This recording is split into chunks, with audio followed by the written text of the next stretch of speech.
నా జీవితాన్ని మార్చిన ఒక కీలక నిర్ణయం గురించి ఈరోజు నేను మీ అందరితో షేర్ చేసుకుందాం అనుకుంటున్నాను అండి. అదే ఏఎఫ్ఎంసి. అదేనండి, armed forces medical college Pune. నేను 2014 నుంచి 2017 మధ్యలో నా ఎండి జనరల్ మెడిసిన్ పోస్ట్ గ్రాడ్యుయేషన్ అక్కడే కంప్లీట్ చేశాను అండి.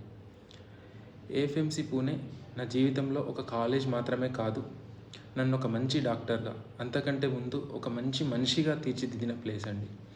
ఏఎఫ్ఎంసి నాకు కేవలం డిగ్రీ మాత్రమే ఇవ్వలేదు, అది నాకు చాలా జీవిత పాఠాలు నేర్పించింది. నా లైఫ్లో ఏఎఫ్ఎంసిలో గడిపిన సమయం, ఆ 3 సంవత్సరాలు అత్యంత కఠినమైన సమయం అండి.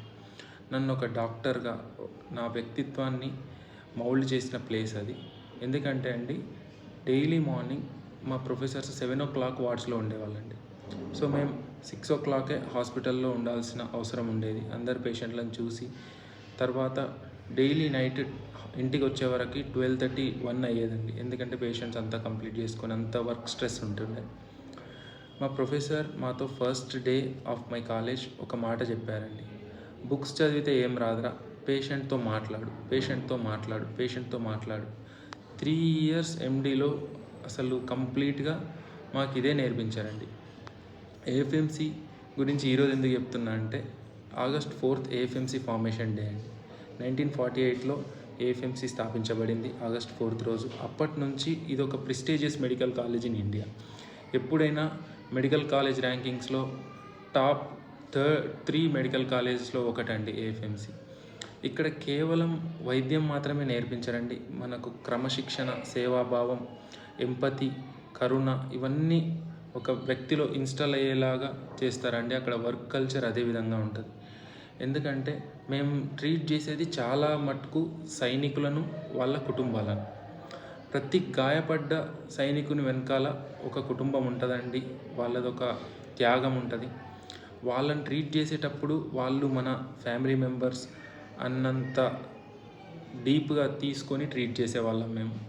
అదే నాకు అలవాటు అయిందండి. తర్వాత నా ప్రాక్టీస్లో కూడా సేమ్ అదే కంటిన్యూ చేయడం అలవాటైంది.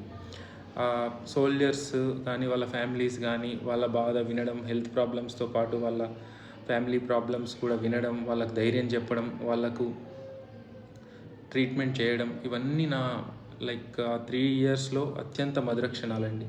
ఎందుకంటే నాకు దేశానికి సేవ చేస్తున్న ఫీలింగ్ ఉండే ఆ 3 years నేను అక్కడ ఏఎఫ్ఎంసిలో పీజీ చేసినప్పుడు. ఒక సైనికుని కళ్ళలో నొప్పిని దగ్గరగా చూసిన తర్వాత అసలు కరెక్ట్ దేశ సేవ అంటే ఏంది, వాళ్ళు బార్డర్లో ఎంత కష్టపడతారు, అసలు దేశభక్తి అంటే ఏంది అనే దానికి కొత్తగా కనిపించింది నాకు. ఎందుకంటే మనం ఇక్కడ ఉన్నప్పుడు అసలు వాళ్ళు అక్కడ పడే కష్టాలు మనకు అసలు అర్థం కావు. ఈరోజు AFMC formation day. Happy birthday AFMC. Once an AFMCian, always be an AFMCian. Jai Hind. Thank you.